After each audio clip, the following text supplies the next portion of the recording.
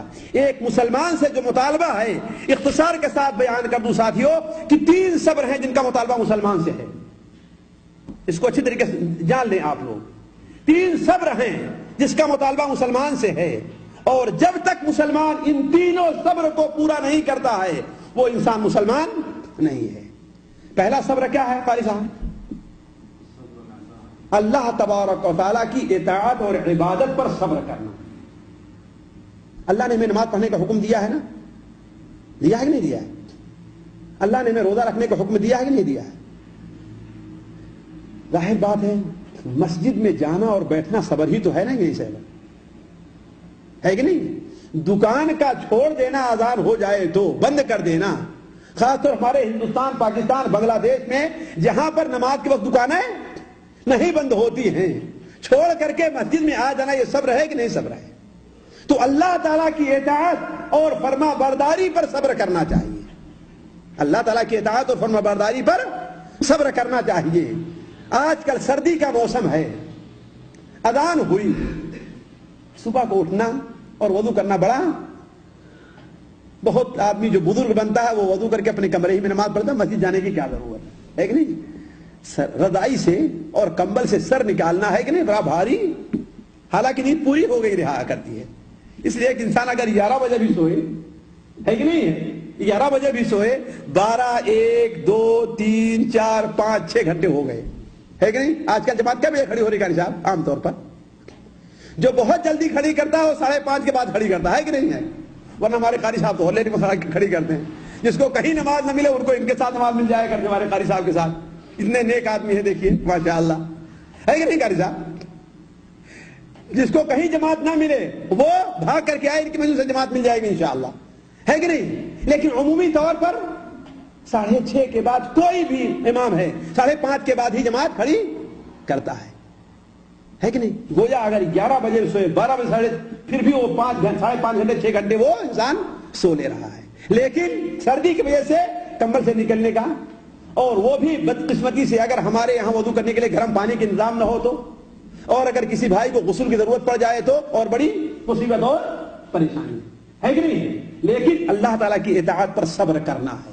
اگر سب یہی ہم فیل ہو گئے تو گویا ہم اسلام کے اندر فیل ہیں, ہم مسلمان نہیں ہیں. ہم پاسپورٹ کے مسلمان تو ہیں, ہم اقامہ کے مسلمان تو ہیں, آئیڈینٹی کارڈ کے مسلمان تو ہیں, لیکن اللہ تعالیٰ کے نزدیک ہم مسلمان نہیں ہے. ایک مسلمان کی سے مطالبہ ہے کہ وہ صبر کرے. دوسرا صبر کیا ہے قاری صاحب؟ اللہ تعالیٰ کے نافرمانی کے کام چھوڑنے پر صبر کرنا ہے کہ نہیں؟ نافرمانی کے کام جو ہے انہیں, بھائی دیکھیے جوان ہیں, بیوی بچوں سے دور ہیں, سال 1.5 سال 3 4 سال 5 سال ہو گئے. اب ظاہر بات ہے کسی مجلے میں یا ٹیلی ویژن کے اوپر عورتوں کی جو ننگی آدھی ننگی تصویریں آتی, دیکھنے میں اچھا تو لگتا ہی ہے نا, کہ نہیں اچھا لگتا ہے جی؟ کوئی کہے کہ مجھے اچھا نہیں لگتا ہے, ہر ایک کو اچھا لگتا ہے چاہے کوئی مانے یا نہ مانے, ہے کہ نہیں؟ لیکن دیکھنا جائز ہے, وہ صبر کرے انسان, صبر سے کام لے, آنکھوں کو بند کرے جائز نہیں, اس کے لیے ناجائز ہے, اس کے لیے ناجائز ہے. انسان روزہ رکھے ہوئے ہے, روزہ رکھے ہوئے, روزے کی حالت میں کھانا جائز ہے؟ بڑی بھوک لگی ہے, بڑی پیاس لگی ہے, لیکن اس سے مطالبہ کیا ہے؟ صبر کرے. اس لیے کہ روزے کی حالت میں کھانا کیا ہے؟ اللہ تعالیٰ کی نافرمانی ہے. آ رہی بات سمجھ میں نا؟ ایک انسان ہے, اس نے آپ کو گالی دے دیا ہے کہ نہیں ہے, جی میں آتا ہے اسے تھپڑ مار دینا، لیکن تھپڑ مارنا جائز ہے اس کو؟ جی اس نے آپ گالی دی، آپ ہی گالی دے سکتے ہیں، لیکن تھپڑ مارے یہ آپ کے لیے جائز نہیں ہے۔ رک جائیے آپ، کیوں؟ اس لیے اسے اس کے اوپر ہاتھ اٹھانا آپ کے لیے جائز نہیں ہے، لیکن کتنے لوگ اس میں پاس رہا کرتے ہیں؟ جو قربانی میں صبر، کیا صبر کی دعوت ہے ہمارے اور تیسری چیز صبر کیا ہے قاری صاحب؟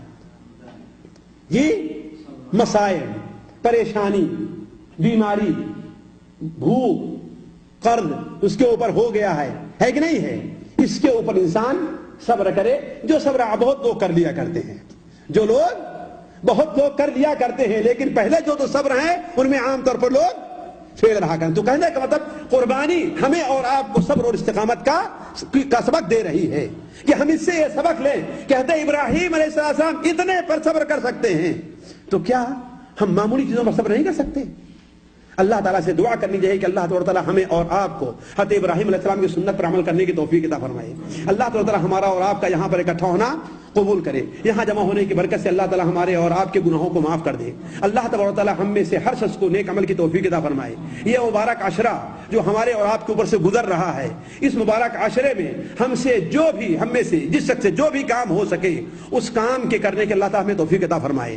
جو لوگ حج پر جا رہے ہیں اللہ تعالیٰ ان کا حج آسان کرے، جو لوگ حج کرنے آئے ہوئے ہیں اللہ تعالیٰ ان کی پریشانی کو دور کرے، ان کے حج کو آسان کرے اور انہیں اپنے اہل و عیال کے پاس خیر اور بھلائی اور سلامتی کے ساتھ واپس لے جائے۔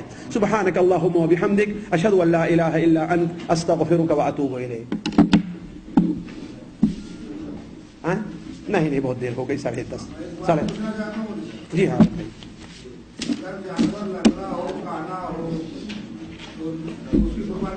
نہیں ہوگی۔ دیکھیے اصل میں قربانی پر درس نہیں دے رہا تھا، ورنہ جانوروں کے جو عیب ہیں وہ دو قسم کے ہیں۔ سن لیجئے، ابھی آپ نے ذکر کر دیا ہے تو کچھ عیب تو ایسے ہیں کہ ان کی موجودگی میں قربانی ہوگی ہی نہیں، کچھ عیب ایسے ہیں کہ ان کی موجودگی میں قربانی تو ہو جائے گی لیکن مکروہ اور ناپسندیدہ ہوگی، ہے کہ نہیں؟ سینگ ٹوٹی ہوئی ہے، کان کٹا ہوا ہے کہ نہیں ہے؟ اور ایسا عیب ہے جو ظاہر کہ نہیں ہے کہ نہیں؟ بہت دبلی پتلی لیکن کچھ دبلی پتلی ہے، تو ایسے جانور کی قربانی ناجائز تو نہیں ہو جائے گی لیکن پسندیدہ نہیں ہے۔ اللہ تبارک تعالیٰ پاک ہے، اچھا ہے اور اچھی چیز کو پسند کرتا ہے۔ انسان سے مطالبہ ہے کہ جتنا اچھا جانور اس سے ہو سکے، ہے کہ نہیں، اتنا اچھا جانور قربان کرے۔ اللہ کے رسول صلی اللہ علیہ وسلم قربانی کا جانور خوبصورت لیا کرتے تھے۔ حضرت عائشہ بیان فرماتی ہے کہ اللہ کے رسول صلی اللہ علیہ وسلم نے قربانی کرنا چاہا، آپ نے 2 دمبے خریدے جو بڑے تھے۔ دیکھیے صفت کیا ہے؟ بڑے تھے۔ دوسری صفت کیا ہے؟ بڑے موٹے تازے تھے، صرف بڑا نہیں بلکہ کیا ہے؟ موٹے تازے تھے۔ تیسری صفت کیا ہے؟ بڑے خوبصورت تھے، املحین، بڑے خوبصورت تھے۔ چوتھی صفت یہ ہے کہ سینگ والے تھے، اس لیے کہ سینگ والا جانور بغیر سینگ والے جانور کے مقابلے میں خوبصورت لگتا ہے کہ نہیں ہے؟ اور چوتھی صفت کیا ہے؟ وہ خسی تھے، ان کا بدھیا کیا ہوئے ہے کہ نہیں ہے؟ تو جانور انسان خریدے تو کیا کرے؟ خوبصورت جانور خریدے۔ بخاری شریف میں صحابہ کرام قربانی کے جانور کو خرید کر کے پالتے تھے اپنے پاس، انہیں موٹا کرتے تھے۔ وَمَن يُعَظِّمْ شَعَائِرَ اللَّهِ فَإِنَّهَا مِن تَقْوَى الْقُلُوبِ، اس کی تفسیر میں علماء کہتے ہیں کہ جو آدمی اللہ تعالیٰ کے شعائر کی تعظیم کرتا ہے تو اس کے متقی ہونے کی دلیل ہے۔ اس میں قربانی کے جانور کا اچھا کرنا اور موٹا کرنا بھی داخل ہے۔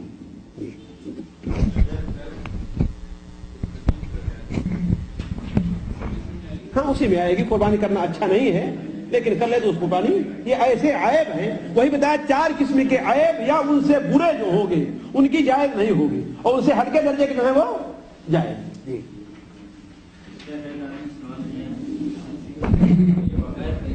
جی جی بھائی دیکھیں، جب متعین کر لیا ہے تو بہتر یہ ہے کہ راجح یہ ہے کہ اسی کو قربانی کرے۔ راجح یہ ہے کہ جب متعین کر لیا ہے تو اسی کو قربانی کرے، یا اگر نہیں تو کم سے کم اس سے یا اس سے جانور کو قربانی خرید کر کے کرے۔ جی ہاں لیکن بہتر یہی ہے کہ اسی کو قربانی کر دے، اس لیے کہ حمل کا ہونا قربانی میں مانع نہیں ہے۔ تو کوئی حرجہ نہیں، ایک واقعہ ہوا ہے نا بھائی، وہ کا نام کی بچہ نکلا ہے، آدمی دیکھ رہے بچہ، آج میں کوشش نہیں کرتا ہوں آدمی. بھائی دیکھیے، گوشت کھانا یا نہ کھانا یہ الگ مسئلہ ہے، یہ لوگوں کی اپنی اپنی طبیعت اور مزاج ہے کہ نہیں ہے، لیکن جہاں تک اس کے قربانی کا تعلق ہے جائز ہونے کا، اس میں کوئی شبہ نہیں. ہاں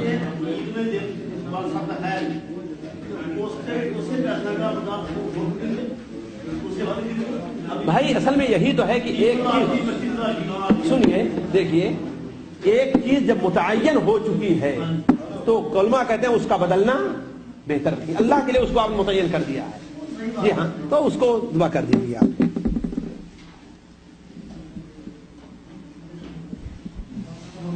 ہاں ہاں بند کر دو، بند کر.